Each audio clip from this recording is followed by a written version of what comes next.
The Savannah Bananas. This is so cool, so much fun.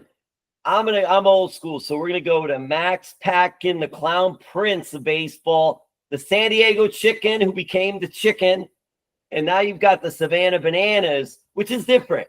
Now they're actually a baseball team. Sort of compare it to the Harlem Globetrotters of baseball, what they do with basketball, but it's a little more competitive. The Globetrotters play the Washington Generals. You always knew the Globetrotters going to win, but they have a lot of fun and do some antics and all that. The Bananas do that, but both teams who's ever played, the Bananas against the Party Animals or the Bananas against the Firefighters, it's competition too. All the players have played high school ball, probably college ball too, and maybe some minor league ball, pro ball in their resume. And one of those players, Grayson Dearman, right here in South Florida, West Broward High School, FIU alum, all of that. Kristen, thank you so much. I'll start it with this. How did you become a Savannah Banana? Oh, man. Well, I just want to say thank you so much for having me, Jim. I mean, this is going to be just an absolute blast. And my path to becoming a banana is one that's super unique to the organization. See, this is actually going to be my 7th year in the organization coming up. And when I became a banana, I just got lucky. I was called for a couple of games in the playoffs at the end of a summer season back in 2019 from my coach. And he said, come and play some games with us. We just need an arm. We just need to fill a spot. And when I showed up, I didn't know anything about bananas. I didn't know what this was all about. I just thought I was getting another opportunity to come and play during summer ball, get my work in. And when I showed up, my goodness, I fell in love with it because it was packed stadium. People were screaming out, signing autographs, and I didn't even play the first 3 games. And I had a blast, but I was on the dugout dancing, going out around the fans, hanging out, and it was just an absolute amazing time. And I got lucky being able to get that opportunity to be a part of the playoff run. And then the very next year I was asked to do it again. So I was really grateful for that. When you say your coach called, so tell me about that. Which coach called you? How did that work out? Because you didn't know anything about this. So just how does that go inside of all that? Yeah, so the coach who called me, his name is Corey Pye, and he was my pitching coach at Tallahassee Community College, where I went shortly after high school. And when he had called me, he was the pitching coach for the Bananas, and that was our whole connection right there. Is I was fortunate enough that a guy who had coached me in college, and even though I had moved on from TCC, he still wanted me to come and play for him, and I was lucky enough to do that in that summer. It's interesting because reading about the Bananas, it was like almost it was a minor league summer team. You guys were competing on that level. Now I don't think it's affiliated with any league or organization. It's just the Bananas on tour. Yeah, you go around the country. Yep, just us on tour right now. We got 4 teams that are going to be going all around the U.S. this year and going to compete in all sorts of stadiums, from football stadiums, MLB stadiums, and smaller minor league parks. It's grown so much because the Bananas are based in Savannah, Georgia, and you have your main field there. That's where the Bananas started, and now they took it to another level. Christian, do you know when that time came about? I don't mean the dates, but I mean about when it came like, hey, we can do this not just only in Savannah, Georgia. We can take this on the road and go places with this and really do something entertaining too. Well, I think when you say that, it's very interesting because I think from the very get-go, like when I had joined in 2019, actually, is when I had noticed it, is we felt like we could do it everywhere because every time we went to an opposing stadium in our summer league, the fans would come and watch the game, and the crowd would be really engaged, and it would be sold out, but they would be upset because we wouldn't do any of our antics because it wasn't our stadium. We would just be playing ball. So we'd actually get really heckled. And that's kind of, I think, what pushed us into being able to branch out of the league and be able to really create banana ball for everyone. In that aspect too, so you're playing another team. When they're playing at your ballpark, they know what's going on.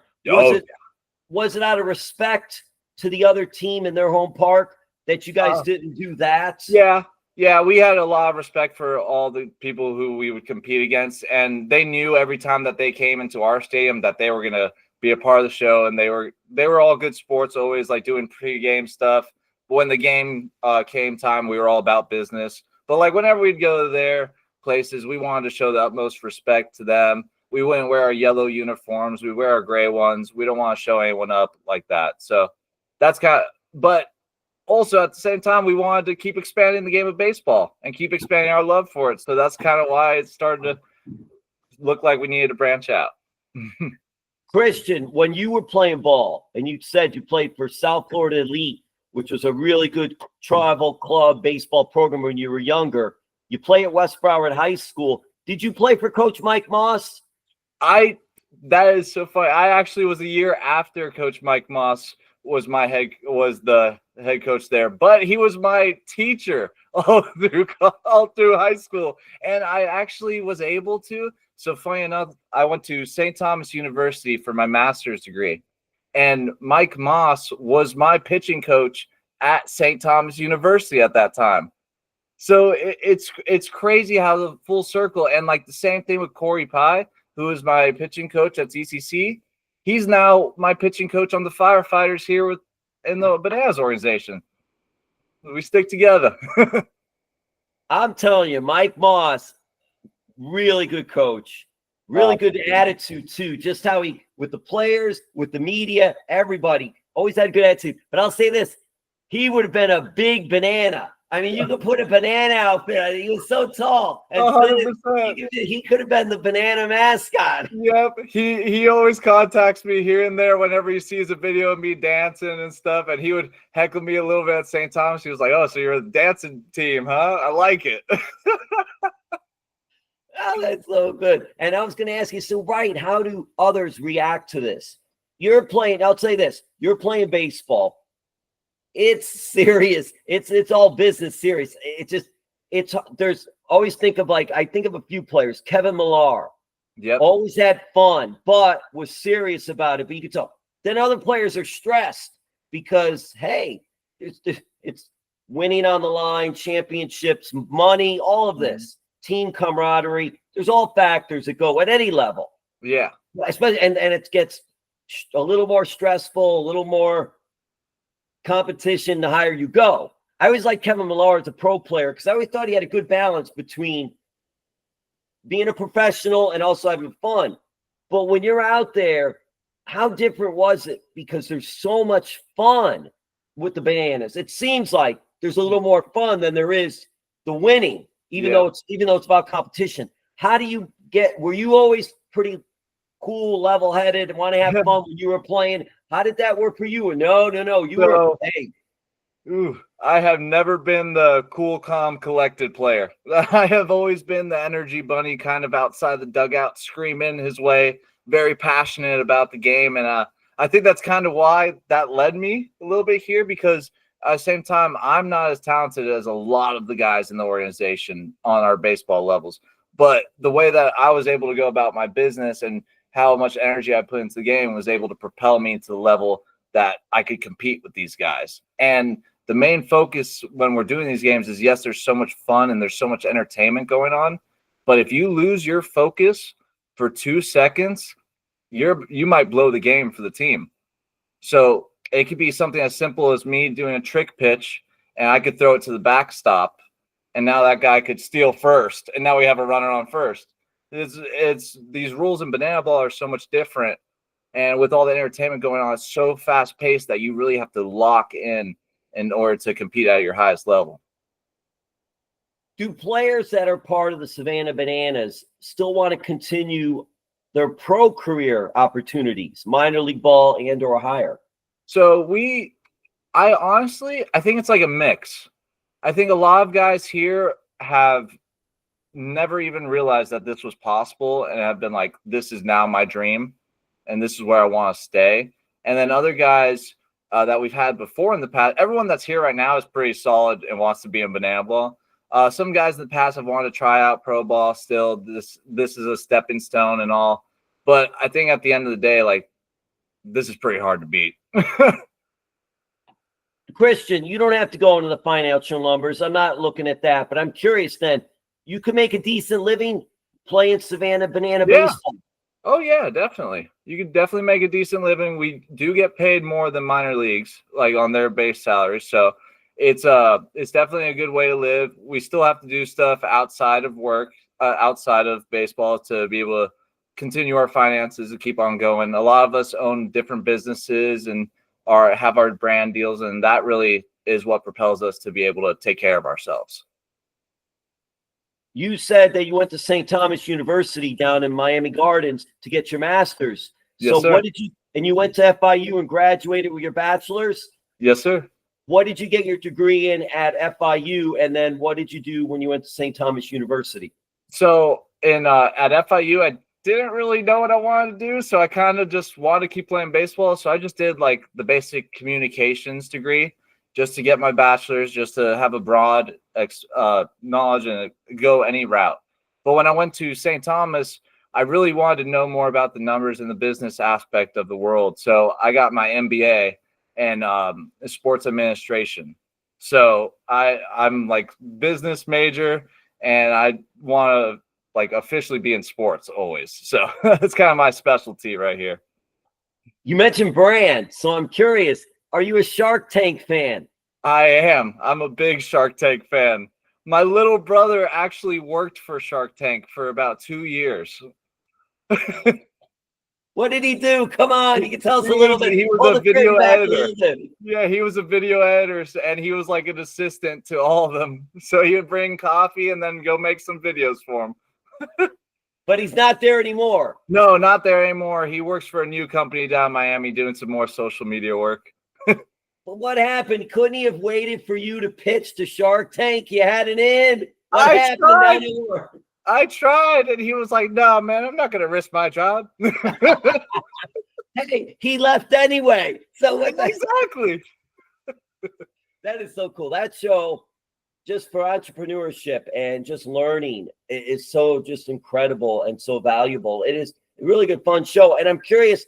Okay, so you mentioned that with St. Thomas University and your master's, sports business, would something like a sports agent be something of interest? Yeah, definitely. I actually, so one of my mentors that I really looked up to was Eric Burns. Okay, and he was my coach for the Bananas a couple of years back. Yeah, Eric Burns, crazy guy on MLB Network, going all out. Yeah, he was really impactful in my life and like kind of like directing me on some things. So when I was going through my MBA, he was my coach, and like because this was after I still had to finish my degree after college ball. But and he told me all about the sports agent like market and how much he had great relationships with the guys that he was working with. And it just got me thinking that I would really like to do that in the future, possibly. So never know. You could be the agent to the Bananas. Yeah, that would be key. That would be the best. I don't think there's been a player coach. I don't think there's ever been a player agent. No, I could be the first one. I'll be the CEO. I don't mind it. It is so cool. It's so fascinating. And the Bananas are going to be in Miami March 1st and 2nd at loanDepot Park. They've grown so much that now, like you said, NFL stadiums over in Tampa, the Buccaneers, Miami Marlins, loanDepot Park. It's just amazing. And 2 shows. They're games, but I also call them shows. Yeah. Tell us a little more in depth of how you all mix the shows with the games. Is it a lot before the game, but it's also during the game? And in between innings, how does that work? So our show basically is kind of like an all-day event. All right. But even though the game is just 2 hours in the timeline. But we started around 3:00, and we actually start with a whole march where players, cast will go through the line outside, and we will be marching, giving high fives to everyone, and to welcome people into the stadium at around 3:30. Okay, and then I want to get all this right just in case. And then, oh no, wait, that might be a little bit later. Well, we start with a march, and then after the march and everyone's coming into the stadium, we will be signing autographs in like a little pregame plaza so that all of our fans, our guys that are super excited, people that have been there since 9 a.m. can get autographs and talk to us right away before the game even starts. And once that's going on, we have stuff like dad bod competitions, nanas dancing. All of this is happening in pregame. We'll have T-shirts being thrown still, people getting out their seats. Our broadcasters are putting up highlights from the games before. And it's like this whole build-up until the actual game happens. And about I would say an hour before the game, we'll have players that are on mic. So one of my roles is I'm on the mic a lot. So there's a player on each team that's their designated, I guess you could call him captain on the team. And they will have the mic and they'll be doing all sorts of things in the crowd pregame. For example, throwing bananas in pants.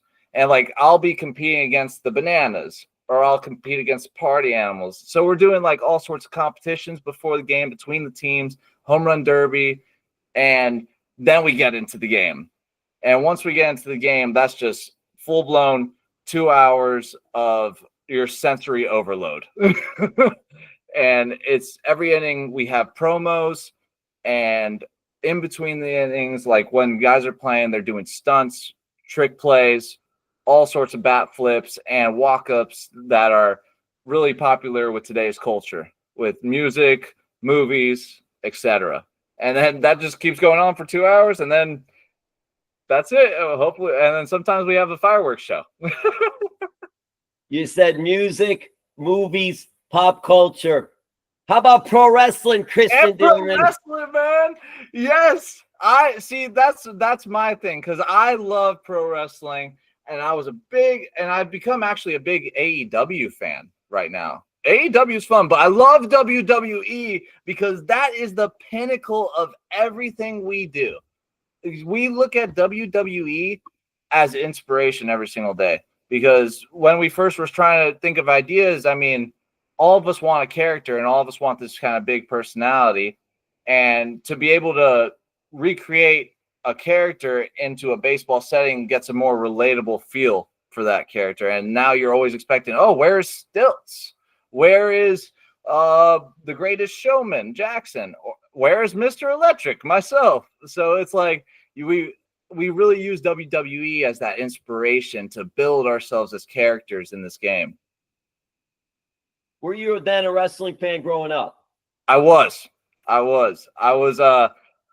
to a couple of shows. I would watch Rey Mysterio was one of my favorites, just because I liked how he had the mask. And I like how he went about his business. Undertaker scared me.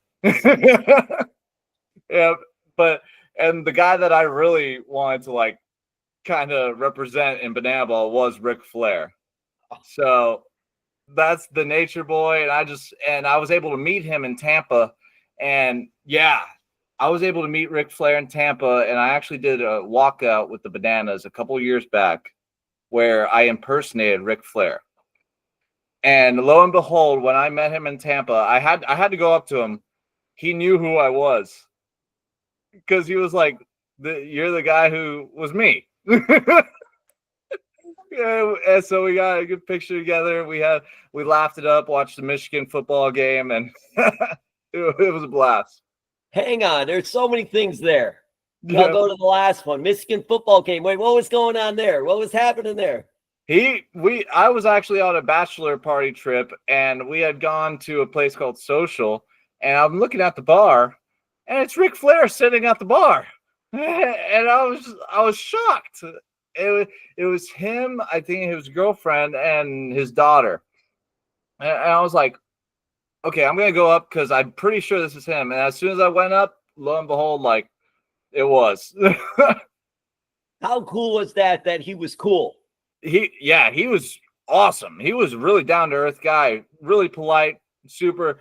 He was macho, though, I will say. It was a little intimidating. I shook his hand. I was like, oh, okay, this is a man. Yeah, man. And he might be older now, but he's still feels like he could RKO me or something.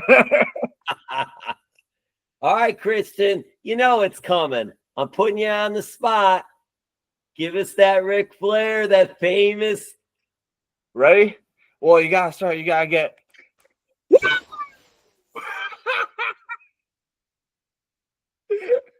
Wheeling and dealing, son of a gun. Come on. I love that. You gotta give me one more woo. I don't know right. if it got or not. You gotta feel it from deep within.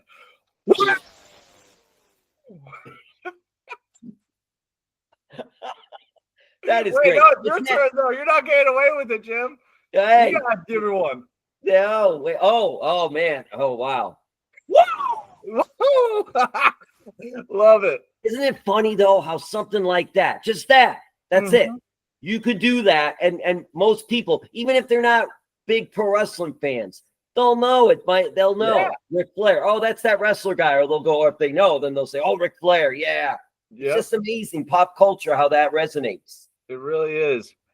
It really is. And like one day, like hopefully I'll have something that people will resonate to like that. That's a little goal I got. How did you come up with your nickname? Oh man.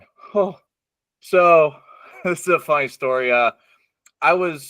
We do this thing called Ring Dude, okay, in our games, where it's the last inning and one player will take the 9th inning card and go on top of the dugout and be like a ring girl in a boxing ring.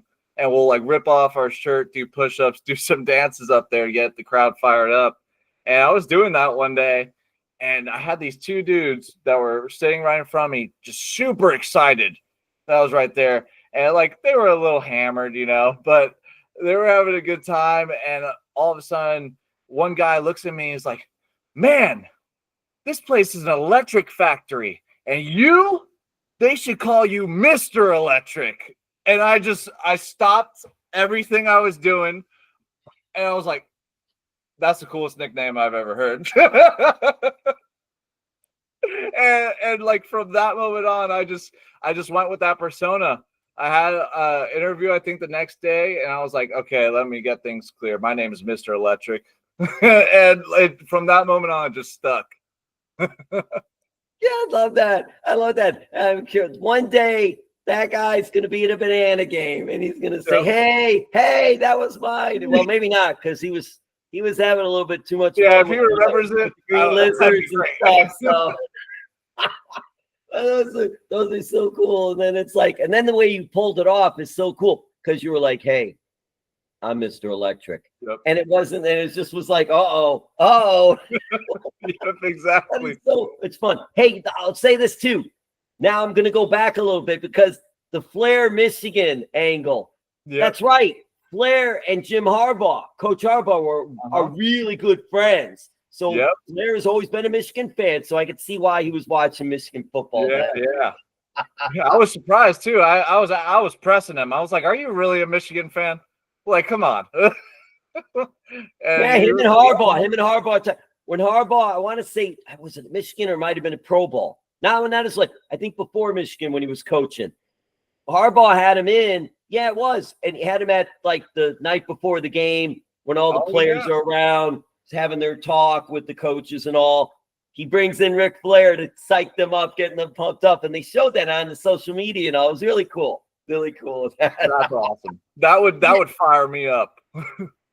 Christian, it's amazing how the pro wrestlers, athletes, entertainers, movie stars, TV stars, musicians, singers, us fans, we all get into pro wrestling some way or somehow, are just affected by it in something. For me, I go a little older. Me, it was the American Dream, Dusty Rhodes, and then later on, Macho Man Randy Savage. Yep. And all. So, yeah. I love the Macho Man. It was just such a great character and all. But those characters, one character I saw, you mentioned AEW, so I'm going to get some of your AEW favorites because you mentioned WWE. But I want to ask this too. I saw, was it Andy? You could probably know better than me. He comes out to Joe Henry. Do you believe in Joe Henry? It was just this thing that he's not, now he's on NXT a little bit, but he's with TNA Wrestling, Joe Henry. Okay. And it's like do you believe in Joe Henry? I believe in Joe Henry. I believe in Joe Henry. But he has this song, and he comes out, and he's pointing to the crowd and shaking his head like this. Then he jumps on the dugout. Yeah. He's doing this with all the fans. And then the key moment is, and it's the same thing as Joe Henry, and it's Joe Henry's song too, which is so cool. He gets to the pitcher's mound, your banana. He gets to the pitcher's mound. And the thing with Joe Henry, he'll have his back, and then he turns and faces the guy. He just turns and like this, boom, camera goes out. It is just so well done. And it's just, do you believe? Do you believe? Oh, yeah, I believe in Joe Henry. That's like a big thing on social media. I believe in Joe Henry. I believe in Joe Henry. I believe in Joe Henry. I might have to use that as like an entrance now. It's so cool. And the thing was, well, one of your banana pitchers did that. I don't remember what year it was. Maybe last year, maybe last season. Could have been last season, Andy. But it was done so well. But I could see a lot of that. John Cena, were you there when he was an honorary banana in Tampa, I think? That is one of the coolest dudes I have ever met in my life and most down-to-earth people ever. And like when I was able to like be in that setting with him, I wanted to make it like I wanted to get as much of it as I could from it. So instead of like just saying, hey, I love your stuff, I want to get in a picture, I instead want to ask him a question. I was like, what has been the biggest piece of advice that you can give me to basically get to where you're at? And he said, say yes to everything, to every opportunity that comes your way, because you never know what will lead you down the path that you really want to go on and stuff. You might go this way and it'll lead you towards 50 other things that are going to make you into, let's say, a movie star. You never know. And so he was like, really be open to people, be open to communication, and say yes to every opportunity that comes your way. And when he said that, I was like, have I been saying yes to everything? I started thinking back and I was like, no, probably not. But thank goodness I have now. Christian, that man 24/7. And now he's on his farewell in-ring wrestling tour for WWE because he does so well through movies and commercials and so many other things. Yeah. I remember this. There's and now he's in AEW, by the way. Not John Cena. No, he's WWE all through and through. Yeah, I was about to say, what? No, not John Cena. MVP, who, by the way, is a Miami guy. MVP is now in AEW. Nice. He started his career down here in Miami under different Antonio Banks. Anyway, MVP told me the story one time when he was in WWE. John Cena, boom, just huge, bigger than life, doing everything. He's on top. He says something like you said, like, John, you're doing so much. But he said this, he goes, John, you're doing so much, because he sees all the stuff John is doing inside the ring and outside the ring. And he goes, hey, man, if it gets too much or whatever, if your plate's too full, I'm available. I'm available to help out, or I can do something or whatever like that. Yeah. And MVP said, John Cena looked at him and he said, my plate is full, but you know what? You want to do some things? He goes, why don't we just get a bigger plate? That's it right there, man. John Cena will do his things. MVP, you do your things, and you grow you're doing your things, grow yourself. You don't need me. We're just getting a bigger plate. So you can have your things. I'm doing my things and all. And it was so the way he said that, and MVP thought about it and was like, I need to do more. I need to start doing more and all my things and other things when like that and all. So it was always good. And now MVP is the Hurt Syndicate. They were the Hurt Business, I believe, in WWE. Now they're the Hurt Syndicate. Bobby Lashley, Shelton Benjamin, and then MVP leads them and all. He's at AEW. But I'm curious. You say you're watching AEW, you're a fan. Who are some of your favorites in AEW? So one guy that I'm actually like really big fan of and got me into it is Orange Cassidy. Freshly squeezed, man. He's the coolest guy I've ever seen. He's got his hands in his pocket. He's got his aviators on, jean jacket. I mean, and he's just kicking butt. Yeah, like watching that, I'm like, dang, this guy is fly. He's cool. He's not the biggest guy out there, but he's athletic enough to compete and take some people down, And I was like, wow, that's cool. And let's see. Well, I got to say it's about Orange Cassidy. he'll come out there and it gets, the fans love it. For me as an old school pro wrestling fan, I get annoyed with it sometimes. Yeah, you'll know what I get to. When he just like he'll tap the guy, or with a kick, he'll lightly kick the guy, like as if he's with his hands in his pockets, because he's wearing those jean pants trunks, and he just kicks them lightly, like as if to say, yeah, I'm hurting you, I'm hitting you, but he does it with a straight face.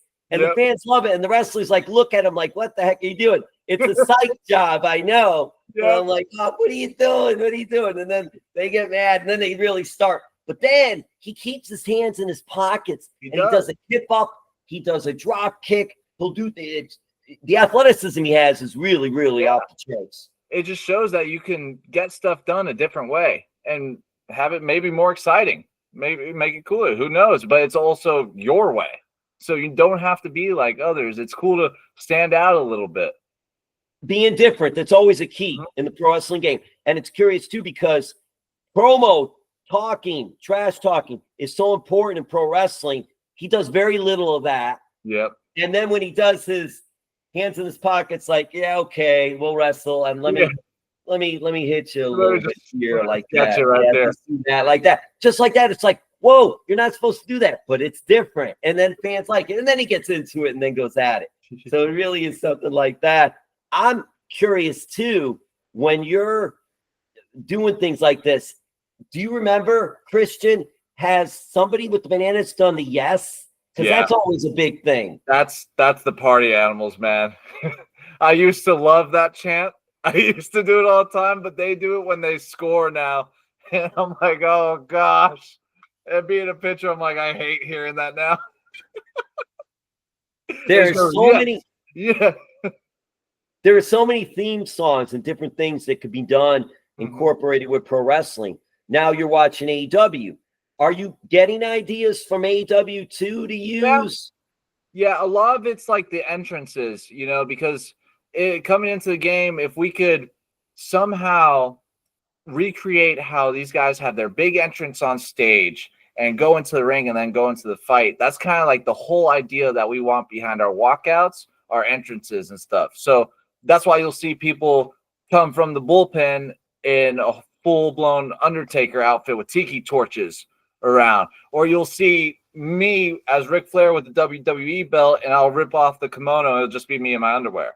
Like, it's stuff like that. And even like a lot of the bananas, they do a lot of music video style. So like it'll be that same thing, like the big build up, and they're there, they're holding their pose, and boom, they're going right into it. So like that.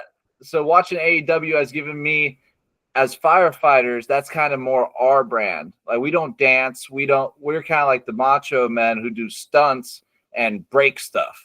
So like watching AEW, watching WWE, that's like all for us, and like best inspiration probably.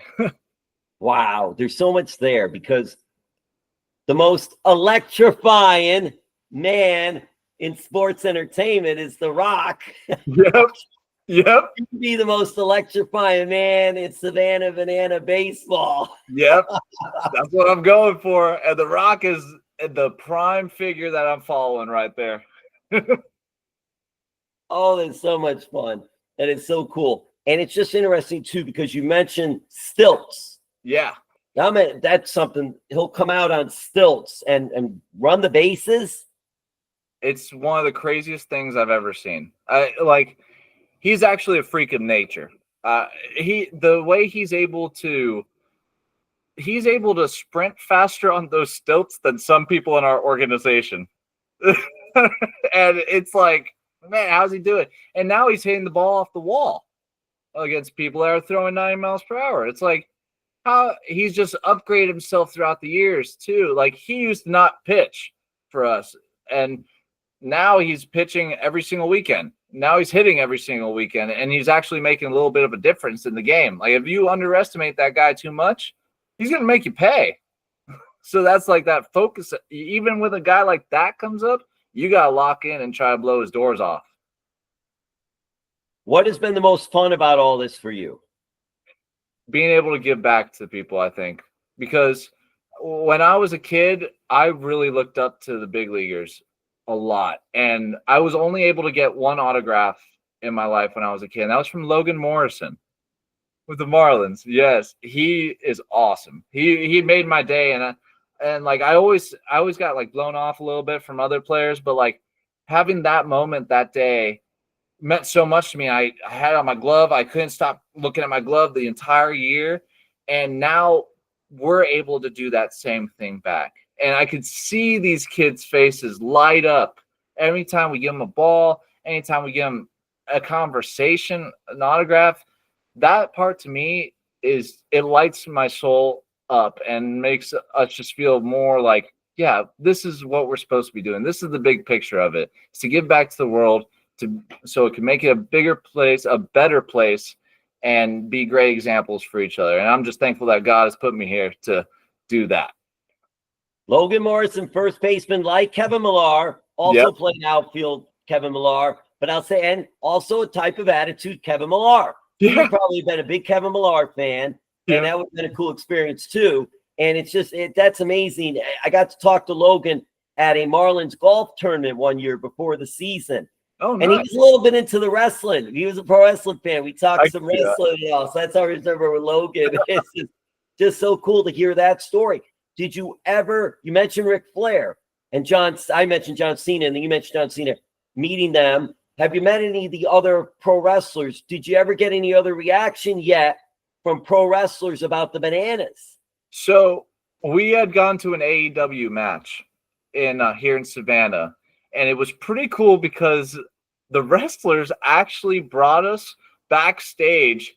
We were making so much noise in the front row. First of all, me and all the boys, we're hyped up. We're getting them fired up, and they're noticing like that we're this big group. And so they asked some of, I guess, the security like who they were, and we brought them back. And we also had a friend that worked for AEW and this all just kind of lined up, and we were able to meet. I think a lot. We were able to meet.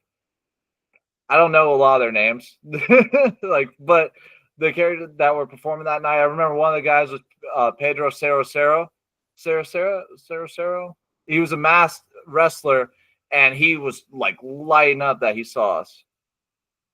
Well, it wasn't Penta. Yeah, Penta. Yes.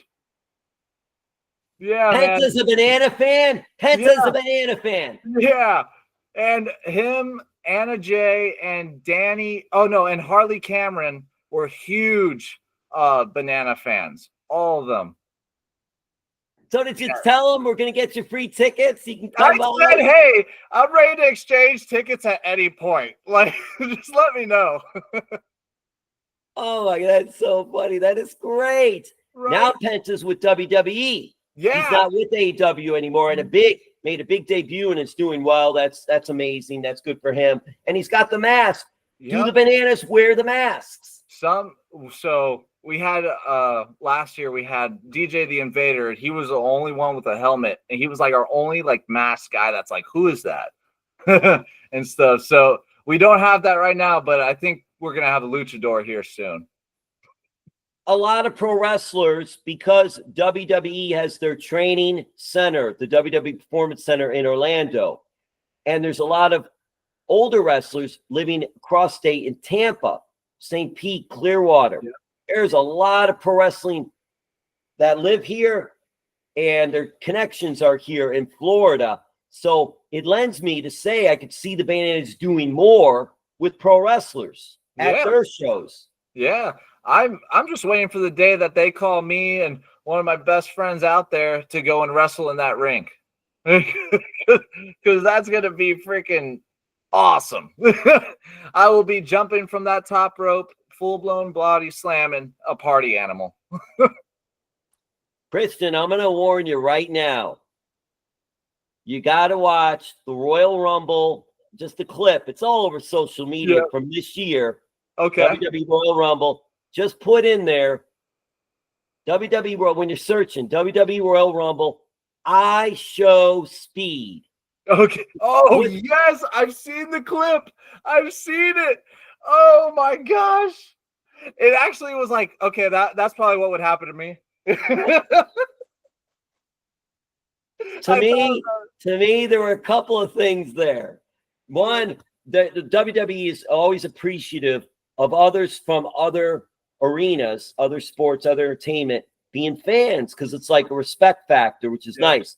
But I got a feeling it was like I Show Speed saying, I could do this, not being disrespectful, but a fan. Oh, I could do this. And they were like, all right, sign the paper. Sign the paper. He signed the waiver, because you got to sign the waiver if you're going to do it.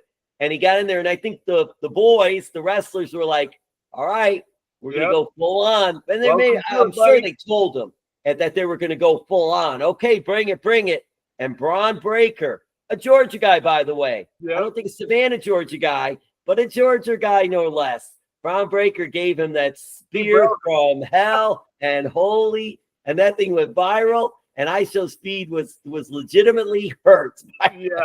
Yep. It just shows, man, don't mess around. The more you mess around, the more you're going to find out. Christian, if you want a long career with the Bananas and they call you in the ring, think about I Show Speed before you jump in there. I'll wear body armor and catcher's gear. Oh, my gosh. All right. I've taken a lot of your time. I do want to touch on a couple more things and let you go. I appreciate it. This has been a lot of fun. I want to talk about South Florida. You mentioned to me about the South Florida Elite Travel Baseball Program. That helped you a lot in advancing your career. You have to be really good to be a part of that program. You were. You played at West Broward High School, home of the Bobcats, out in Pembroke Pines. What was it like for you growing up? Were you born here too? I was born in Pembroke Pines, but I was back and forth. Miami, Pembroke Pines, basically same thing. But yeah, it was awesome because Pembroke Pines, when I was growing up, it was more of a smaller town and it was just up and coming. And it was a really big baseball community though. Because I had West Pines Optimist. WPO. I know. Yes, West Pines Optimist. Always had softball and baseball, travel softball. That was one of the better programs. So you played for them? Yep. I was with the Cobras and stuff growing up when I was younger. It was really just, I got my foot into baseball very young and I fell in love with it right away. And there was even times where it was such a big baseball community that kids from the younger teams, like when I would be on the 10U team, a kid from the 7U would come and watch us play and just be like, wow, this is great. And we're all kids. So it always just blew my mind right there. And I was so thankful that my father was able to be my coach too. He didn't play much baseball growing up. He was more a football guy. And, but he learned it and he learned it from me. And it made us have such a great relationship, get a lot closer. Now I will tell you, having your dad as a coach, and having a dad that does not baby you at all is a very big challenge because he did not let me do anything I wanted to do. He would put me towards like the back half of the lineup and stuff. He would sit me a lot, be like, no, you got to earn it. And I was grateful for it, but he even took that into high school. The head coach for my high school team liked how he went about his business so much. He said, you got to be one of my coaches. So he kept doing it in high school. Kristen, you could. Yeah, I'm sure you love your father. I know you love your father, but come on, all coach all those years. You sure he wasn't trying to get an FIU or Tallahassee CC coaching position there too when you went? I watched him a couple times. I'm pretty sure he had some stuff to say about my head coaches at one point. It was like, I could do a better job. That is so cool. So how good was West Broward High School when you were there? They were always pretty, when Mike Moss was coaching, I know they were always pretty good. I remember when a kid, I don't know if this is going to ring a bell to you, Sergio Ambrose. Yep. Sergio Ambrose was my head coach actually all through West Broward High School, my years there. And the year I graduated after that was the year he actually had passed. Yeah, unfortunately.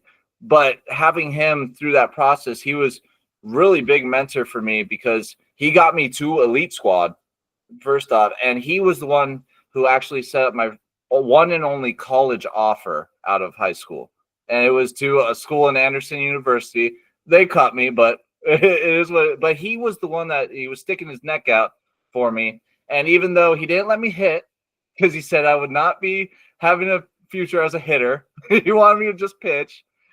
He still always had my back, and it got me this far, his decision. So, because he could have cut me, he could have stuck with some decisions that other coaches had to cut me my freshman year, but he didn't. He's like, I don't want him on my team.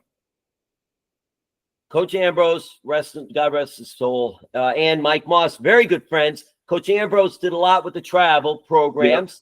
He was Mike's assistant, and then obviously then took over. His kid, if I remember, was a catcher and a good hitter. Christian, did you play with him or no? That was a no, I didn't get to play with his kid, unfortunately. He graduated when I became a freshman.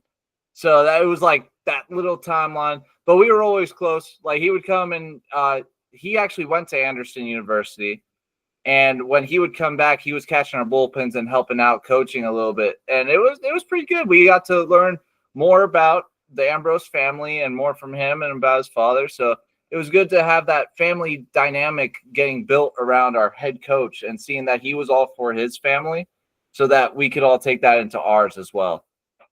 Yeah. Christian, districts, postseason. Did you have to play Flanagan? Yeah. Oh, no. Oh, no. I can't stand that team. You let them know. Flanagan High School, you're my arch enemy. You will always be. Always be. It's crazy. They were just so good, man. They were so good. They had guys that Mark Vientos with the Mets, man.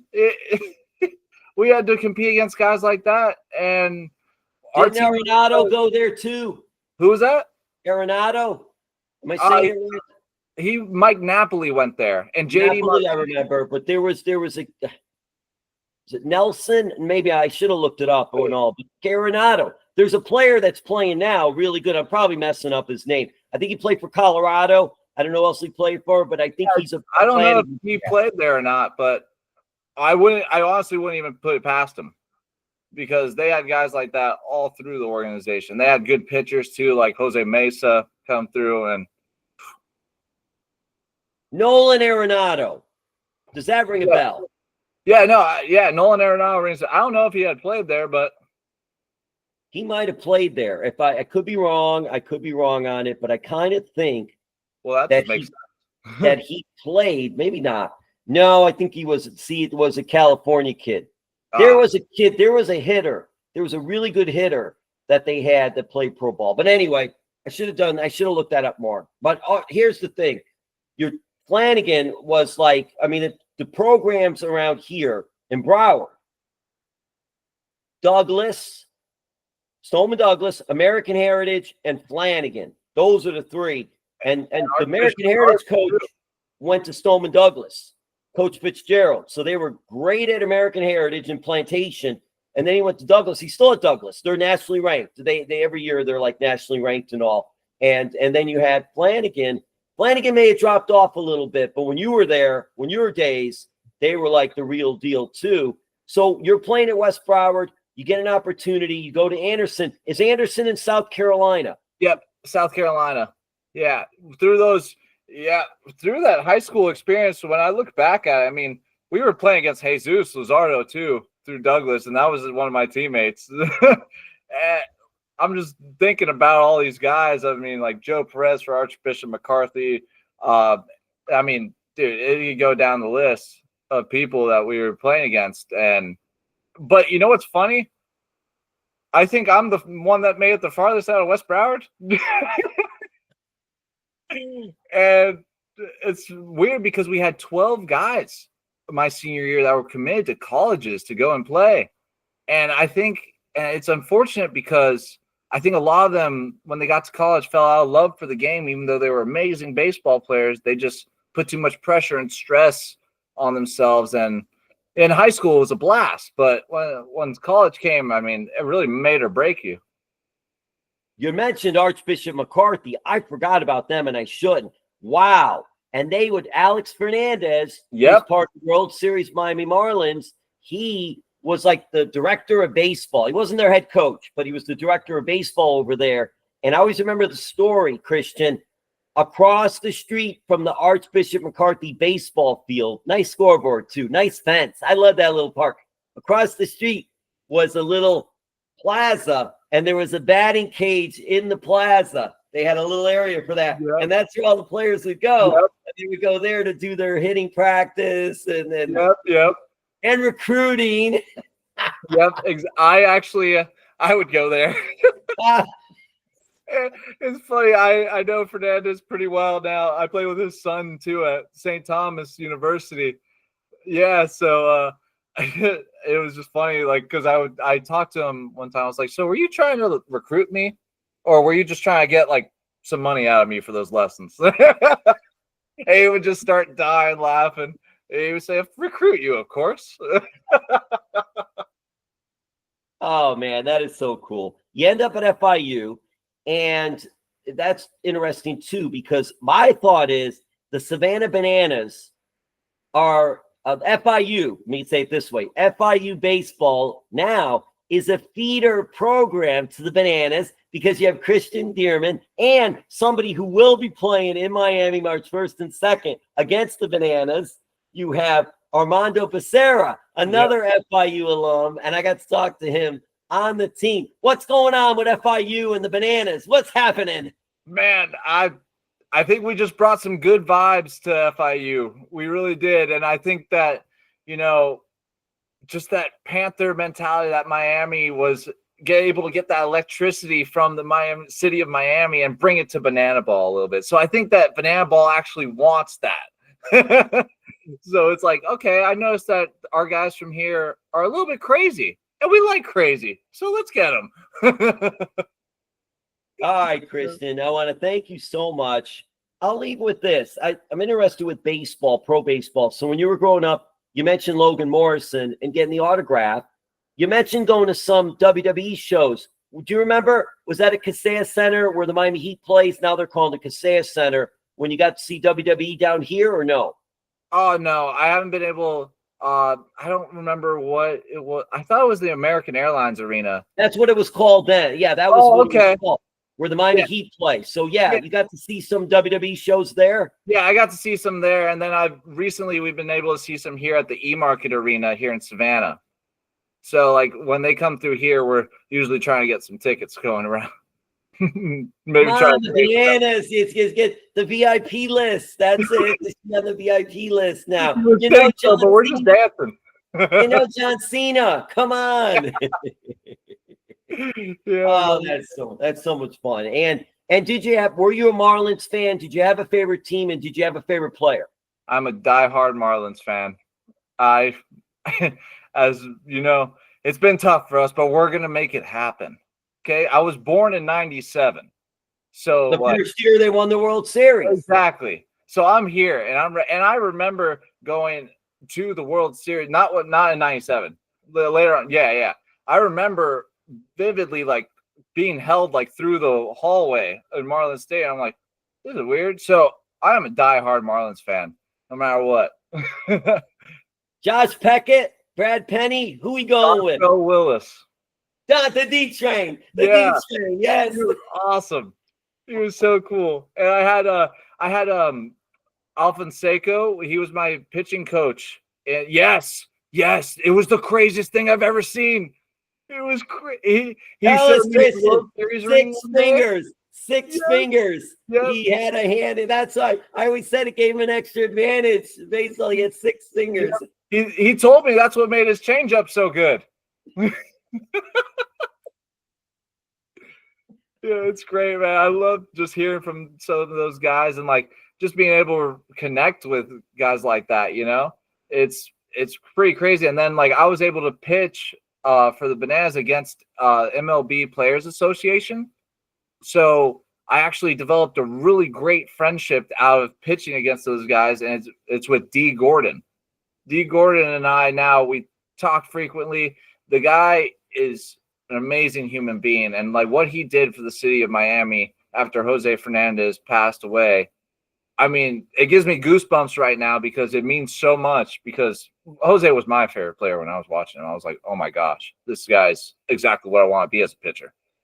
And when I saw D. Gordon now do that, I noticed and knew right away that baseball was more than just a game. Baseball is a lifestyle. It connects people. It mends hearts, and it's there for everyone who's going through something, and it won't leave us. Well said. We'll wrap it up with that. Jose would have been an excellent banana because he was a great pitcher, but he also had fun. Yeah. I remember the Atlanta Braves would always get mad at him, and they'd always start fights because they were always taking his disrespect, and that was just him. And if you wanted to give it back to him, he would take it. If you would like, he would applaud you if you got a big hit. Yep. Or he would be like, I gotcha. If you did it back to him, he would be all right with it. But the Braves, that catcher, Brian McCann, he's on my bad list. I'm telling you right now. McCann and that whole Braves organization thinking that they're bigger than having a little bit of fun. I always have rivals anyway. I've always been mad. They think they're so tough. Just they wait for us fish. Gosh. And then you mentioned D. Gordon, and I think, if I remember correctly, I think in the first game after, or maybe the first home game after Jose passed away, D. Gordon hit a home run in his first at bat. Back. I remember that too. Yeah, that's the moment that is just, it will always sit with me. I remember watching that live, and I was like, man, this. And my mom, she loves baseball now, and absolutely loved Jose Fernandez.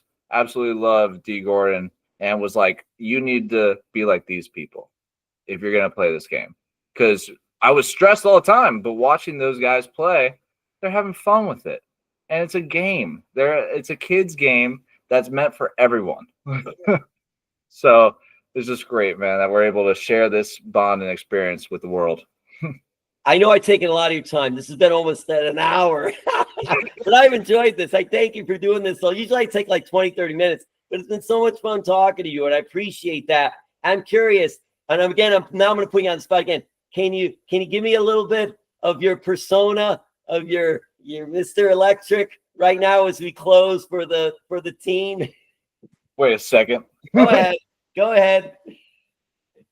I know there's something here.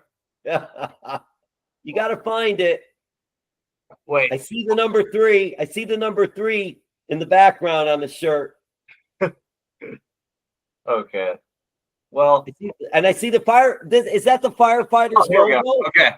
Is that the Firefighters logo behind you? Oh, wait. Okay. Ladies and gentlemen, this is your captain speaking, Mr. Electric. I just want to thank you all so much for interviewing me, the most electric man in all of Banana Ball, the one who will wow your spirits, the everlasting wheeling and dealing son of Zeus. I am the man, the myth, the legend, your captain, and the Firefighters are going to be great this year. So stay tuned, watch out. Let me take off my glasses so you can see how serious I am. Let's be great. Much love.